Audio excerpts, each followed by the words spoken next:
Journey to the West is a classic Chinese story about gods and demons. It's one of China's famous 4 classic novels and inspired the game Black myth Wukong. The story is about a monk named Tang Monk who travels to the West with his 3 friends, Monkey King, Pigsy, and Sandy. Along the way, they face many monsters and tough times. Today, I'll tell you all about their exciting adventure. Episode 1 is mainly about where Wukong comes from.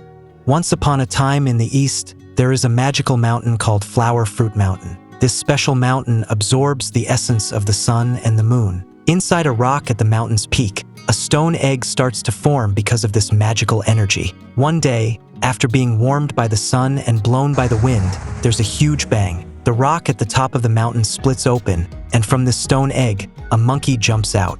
The moment this monkey is born, the ground shakes and even the sky above sways. The Emperor of the Heaven, known as the Jade Emperor, sends 2 of his gods to check out what is happening. They use their powers to see that a rock has broken open and a stone monkey has come out. The Jade Emperor, after hearing this, feels that the monkey is born from the essence of the earth and sky, and it is nothing to worry about. The monkey hops around and wanders everywhere, eventually finding a group of monkeys at Flower Fruit Mountain. They play near a waterfall and see something shiny behind the waterfall. They are curious but too scared to go check it out. They come up with a challenge. The monkey who jumps into the waterfall and comes back will be made their king. The stone monkey bravely steps forward and jumps into the waterfall. Inside, he finds a beautiful cave filled with furniture and a stone tablet that reads, Flower Fruit Mountain, a blessed place, the cave of water curtains, a heavenly spot. The stone monkey thinks this is a great place, calls the other monkeys to move in,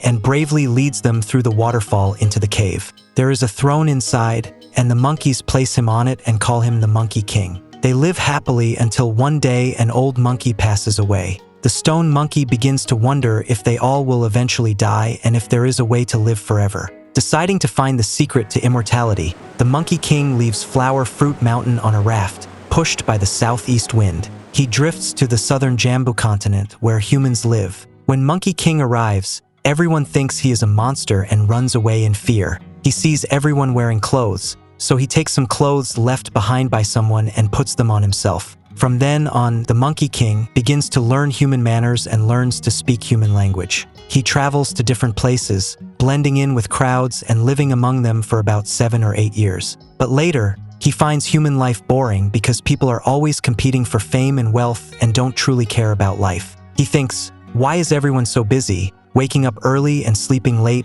all for power and money? Not wanting to live like that anymore, he decides to leave, thinking that if he can't find the answer among humans, he will look for a mountain where immortals live. He sails on a boat until he reaches a place with high mountains and dense trees where he can hear people singing. A few steps in, Monkey King hears a woodcutter singing about befriending immortals and discussing doctrines. Monkey King thinks there must be immortals here. He asks the woodcutter, who tells him to follow a small path to a mountain called Spirit Mountain. There is a cave called Moon Cave in the mountain, and inside is a master named Patriarch Subhuti, who is accepting disciples. Monkey King is happy to hear this and goes to find Patriarch Subhuti, calling him master. Patriarch Subhuti asks Monkey King his family name. Monkey King says he doesn't have one because he is born from nature, with no parents and no family name. Knowing this, Patriarch Subhuti decides to give Monkey Brother a family name. He says since you are like a monkey, your family name will be Sun,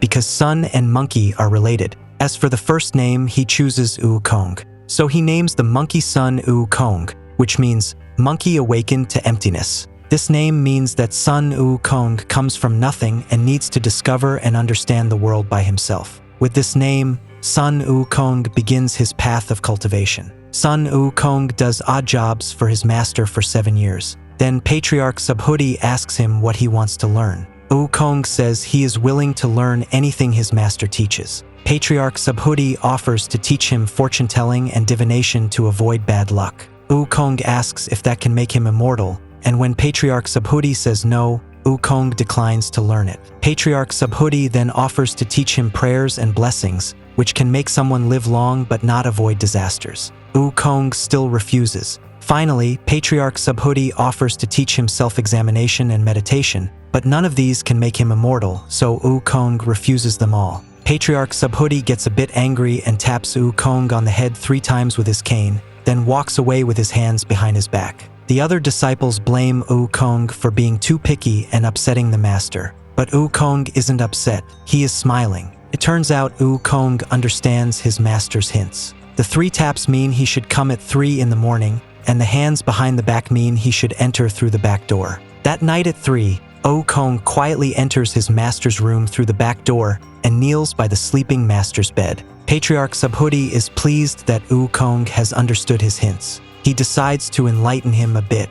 He tells Wukong that the path to immortality is difficult. It requires mastering the forces of heaven and earth to resist even ghosts and spirits. He warns Wukong that every 500 years, there will be a great disaster. These disasters could be lightning strikes, fires, or strong winds. If Wukong can't avoid these, he will die. Wukong asks how he can protect himself. Patriarch Subhuti then teaches him a special ability to face disasters, called the 72 Transformations, which allows Wukong to change into many different forms, like turning into stone or a tree. Wukong is smart and quickly learns this ability. One day, Wukong is flying in the sky, showing off his flying skill to his master, saying he can now ride on the clouds. Patriarch Subhuti observes that he only covers about a mile and is barely above the ground. He explains that this isn't true cloud riding but merely floating. True cloud riding involves traveling the world in a day and soaring higher than birds. He then teaches Wukong the skill of somersaulting, which is incredibly fast. One somersault covers 54 million meters. Wukong is very happy with this new skill. After learning the 72 transformations and somersaulting, he often shows his skills to his fellow disciples. One time, the disciples ask Wukong to turn into a pine tree. When he does, everyone laughs and claps. The noise bothers Patriarch Subhuti, who comes out and scolds Wukong. He says, "Why show off? If you have something nice, others might want it too." The master is telling Wukong not to brag about what he has that others don't. Wukong realizes his mistake and asks his master to forgive him. The master says he isn't mad, but tells Wukong to return from where he came. Son Wukong listens to his master, suddenly starts crying because he is so grateful and doesn't want to leave. But Patriarch Subhuti says, "We don't owe each other anything. Just stay out of trouble and don't involve me. If you do something bad, never say you're my disciple. If you dare say it, I'll punish you severely." Then the master sends him away. Son Wukong says goodbye, flips a few somersaults, and flies back to Flower Fruit Mountain. As soon as he arrives, he happily shouts, "Kids, I'm back!" Thousands of monkeys come running out to surround him. They tell him that a demon, who calls himself the Demon King of Chaos, has suddenly appeared and taken over their cave. Hearing this, Wukong decides to teach the Demon King a lesson. He goes inside the cave, pulls out some of his own hair, chews it up, and spits it out to turn it into 300 or 400 little monkeys. These little monkeys rush at the Demon King, grabbing and pulling at him until he is so overwhelmed that he has no choice but to run away. Wukong goes back inside the cave and shares his experiences with the other monkeys. They are thrilled to learn that he now has a grand name, Sun Wukong, and they all cheer together, celebrating the Sun Clan. Meanwhile, the fleeing demon runs into 2 other demons and asks for their help. So, the 3 demons come to the mountain. Wukong orders the monkeys to attack, but it turns out the 2 demons have come to apologize. One introduces himself as the Bull Demon King and the other as the Single-Horn Demon King. They explain that their youngest brother has offended Wukong, and they have come to apologize. Wukong then invites them into the cave for a party to welcome them. During the feast, the other demons ask Wukong to show off his skills. Wukong picks up a large sword given to him by the demons to demonstrate his strength, but the sword can't withstand his power and breaks immediately. The demons suggest that Wukong visit the Dragon Palace of the Eastern Sea to ask the Dragon King for a weapon, as he has many fine weapons. The Dragon King, not wanting to refuse, brings out various weapons for Wukong to try, but they are all either too soft or too light. He then takes Wukong to see the tide control pillar, which weighs about 6,800 kilos, and says if Wukong can lift it, he can have it. Standing in front of the tide control pillar, Sun Wukong comments that it is too thick and too long, and it would be better if it were smaller. As soon as he finishes speaking, the pillar shrinks and shortens until it reaches a size Wukong feels is suitable. The weapon has a gold ring at each end and an inscription along its body, naming it the At-Will Gold-Banded Staff. Sun Wukong chooses this staff as his weapon. Feeling that his old clothes don't suit such a handsome weapon, Wukong asks the Dragon King for a new set of armor. The Dragon King doesn't have any clothes ready, so Wukong threatens to hit him with his staff if he doesn't get any clothes. Terrified, the Dragon King quickly calls his brothers to bring clothes. The Dragon King's brothers hear that Wukong has taken many treasures from the Dragon Palace at will and are angered by this news. They want to teach him a lesson. However, the East Sea Dragon King tells them not to act rashly, warning that Wukong's staff is very dangerous and can injure people. They decide to let Wukong go for now and plan to deal with him later through the Heavenly Court. Sun Wukong gets a set of golden armor and shoes. He returns to the cave and shows all the monkeys his magical gold-banded staff, which can grow very large or shrink very small. Happy, he throws a feast for his demon friends. After drinking too much, he falls asleep. In a hazy state, it seems like two people with a scroll that has his name, Sun Wukong, written on it approach him. They hook his soul and walk away, quickly arriving at a place. The gate reads, "The Land of Darkness." This is where King Yama lives. King Yama is in charge of deciding who lives and who dies. Wukong is surprised to find himself there because he believes he is special and doesn't follow the normal rules of life and death. When King Yama claims he can control and end any life, Wukong disagrees. He demands to see the Register of Souls, a very important book that has details about everyone's life and death. King Yama, realizing Wukong is not someone to be trifled with, hurriedly explains that there are many people in the world with the same name, and it might have been a mistake. Wukong isn't interested in excuses and insists on seeing the Register of Souls. King Yama has to bring it, and Wukong checks it himself, finding that it says he would die peacefully at the age of 342. Unhappy, and not remembering how old he is, Wukong asks King Yama's subordinates to bring him a brush and erase all records about him from the book. After this incident, King Yama immediately reports to the Jade Emperor in heaven. The Jade Emperor sees that Wukong has such strong power and plans to capture him. One god named Great White Golden Star advises the Jade Emperor not to use force. He suggests that giving Wukong a job in heaven might be a good strategy to control his rebellious tendencies. The Jade Emperor thinks this is a wise suggestion and sends Great White Golden Star to invite Wukong. Wukong agrees to go to heaven to see. Once there, Wukong is given the position of stable minister, which involves managing the heavenly horses. Wukong doesn't realize the true meaning of the position, thinking it is an extremely high-ranking post, so he is very happy and doesn't regard the other gods highly. Every day, Sun Wukong grazes the horses in the Milky Way, which he's not supposed to do. Marshal Tianpeng, who's in charge of the whole Milky Way, tells him that grazing horses there is forbidden. But Wukong doesn't listen and even beats up Marshal Tianpeng to make him keep quiet. Star-Lord Wutsu asks Wukong to bring him a horse, but Wukong thinks his high position shouldn't be doing such tasks and tells Star-Lord Wutsu to find his own horse. He even uses his trick to make the horse throw Star-Lord Wutsu off. Annoyed, Star-Lord Wutsu tells Wukong, "You are nothing but an unranked stable boy." Wukong asks his subordinates what unranked means, thinking it might mean above the ranks. But they tell him it's actually the lowest rank, the head of the horse grooms.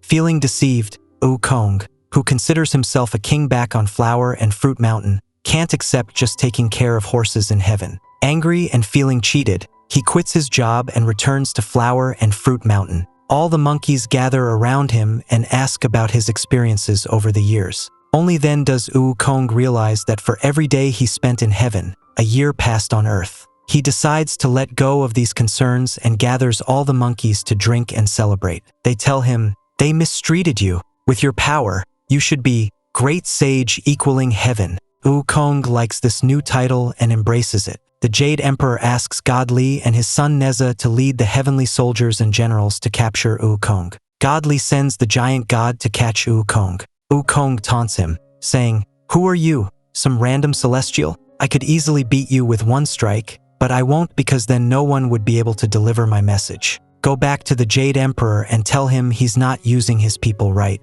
If he doesn't make me Great Sage equaling heaven, I'll attack heaven." The giant god thinks Wukong is looking for trouble and tries to capture him quickly. Wukong sees the giant god is huge, so he makes himself really tiny and sneaks under giant god's feet. The nimble Wukong dodges every step, even making the giant god trip over himself. Then, Wukong lures the giant god to grab him, but the giant god misses and falls to the ground. Wukong takes this chance to grow big again, sneaks up behind Giant God, and hits him a few times with his staff, driving him away. God Li sends his son Neza to help. Neza attacks Wukong with his weapons, like the wind-fire wheels, his ring, and his red sashes, but Wukong easily dodges them all. The Jade Emperor is shocked when he hears that a monkey is demanding to be made Great Sage equaling heaven, or else he'll attack heaven. He's so upset that he prepares to send a second wave of gods to subdue Wukong. But then Great White Golden Star comes forward and says the best way is to just make peace by giving him the title of Great Sage equaling heaven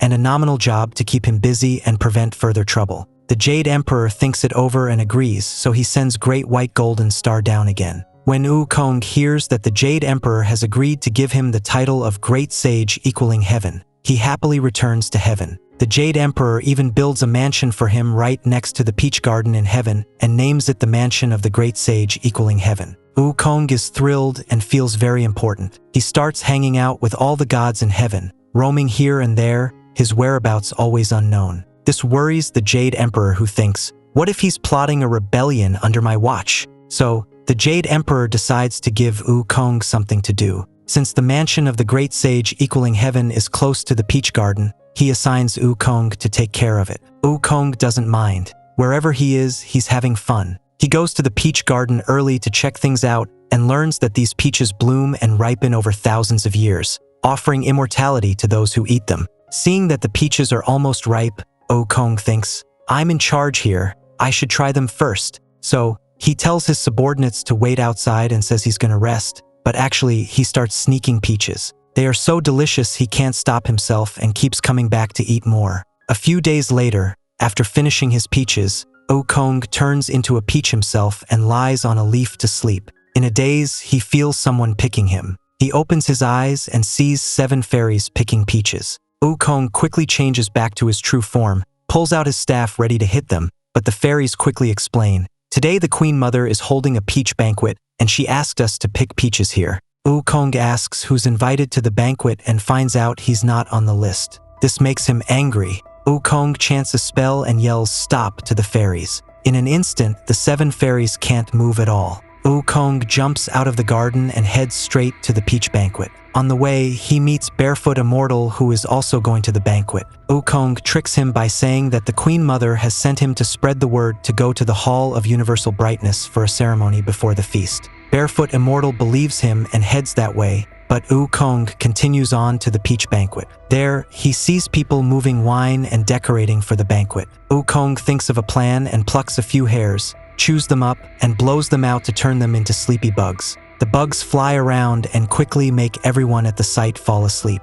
Let's start drinking, Wukong thinks, and he packs up the food and drinks, sitting in front of a wine jar and eats and drinks a lot. While drunk, Wukong suddenly thinks, this isn't good. What if the guests come and see there's nothing to eat or drink? They might blame me. So he plans to run back to the mansion of the Great Sage equaling heaven to hide. But he's drunk too much and accidentally heads towards the domain of the Lord Laozi instead. At that time, the disciples are listening to the Lord Laozi teach, so no one stops Wukong. He just wanders into the alchemy room, picks up a gourd, and opens it to find it full of golden pills, which are treasures in the eyes of immortals. I have to try one, Wukong thinks, and ends up eating 5 gourds of golden pills. Then he realizes, if the Jade Emperor finds out, I'm done for. I have to get out of here. With 2 somersaults, he flips back to Flower and Fruit Mountain and shares the heavenly fruits with his monkeys. All this chaos keeps the Jade Emperor very busy. Soon, the Queen Mother comes saying someone has cleared out the peach banquet,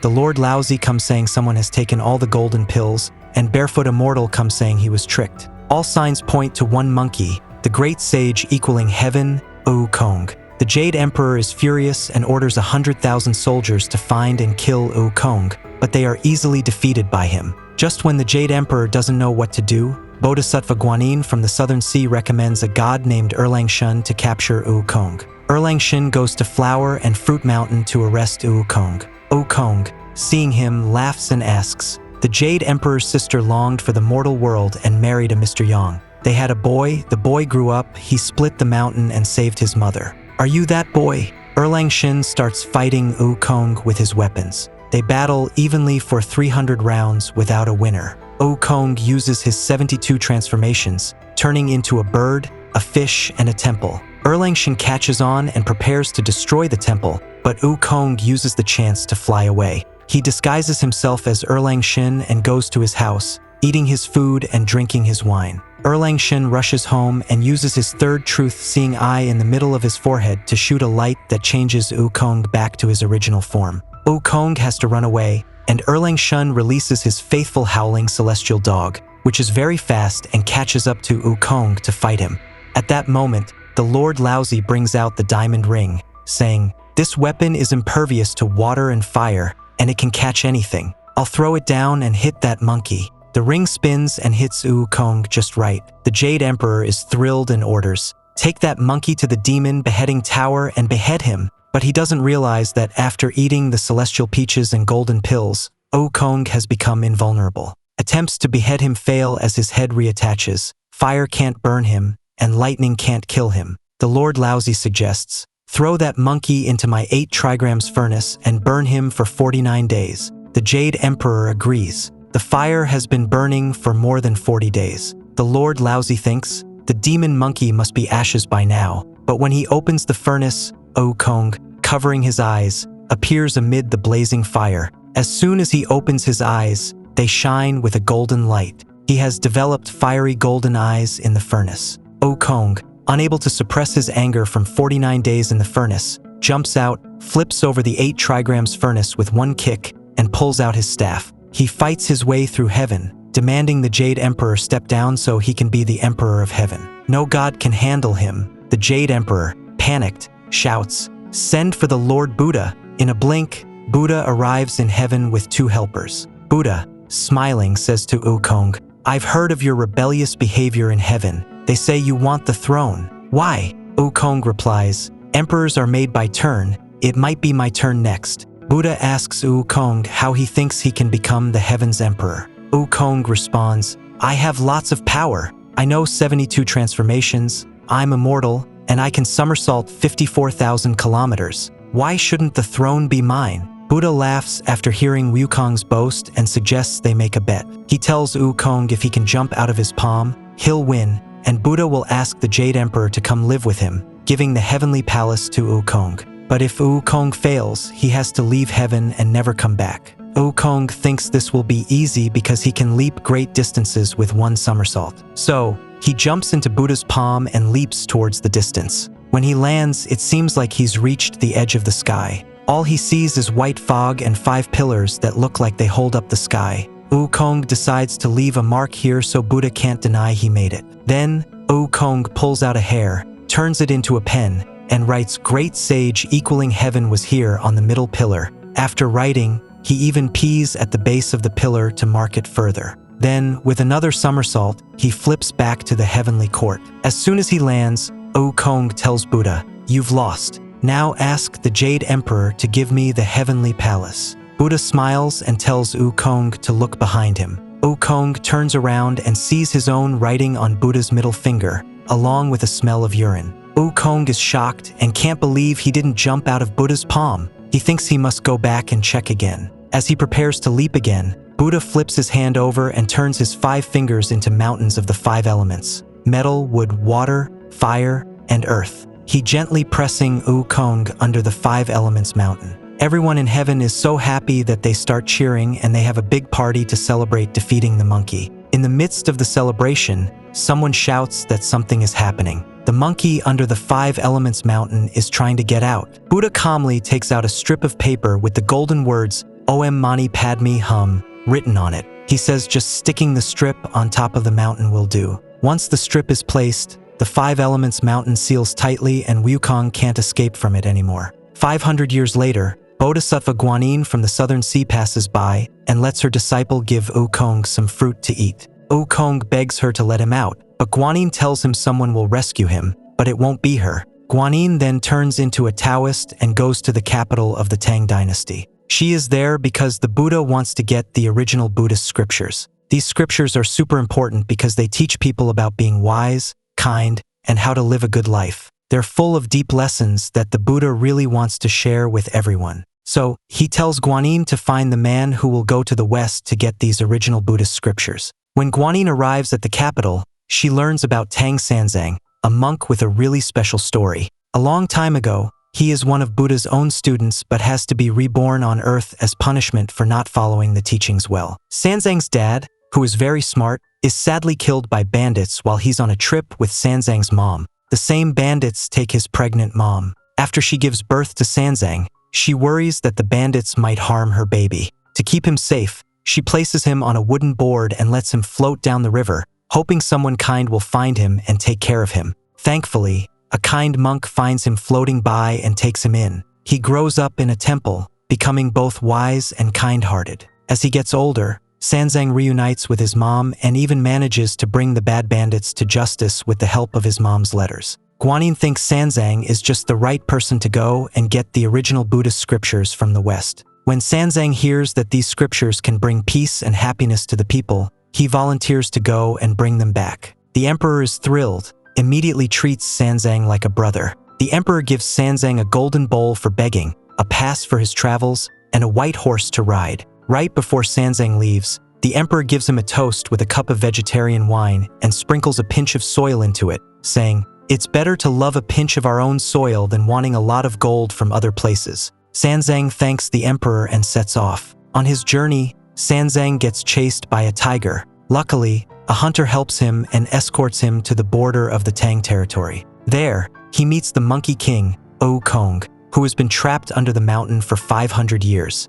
Wukong keeps calling him master and says Guanyin has told him that Sanzang will come to free him. Wukong promises to join Sanzang on his journey to the west to get the scriptures. When Sanzang finds out that Guanyin has arranged for a bodyguard for him, he doesn't doubt it at all. He climbs the mountain to take off the strip of paper to free Wukong from his seal. The sky thunders as Wukong is officially released from his punishment. Now, with his new disciple Wukong, also known as the Monkey King, Sanzang's journey to the west has really begun. What monsters will they meet? What new disciples will they find? We'll see that in the next episode. Thanks for watching. Don't forget to subscribe to my channel. I'll see you in my next video.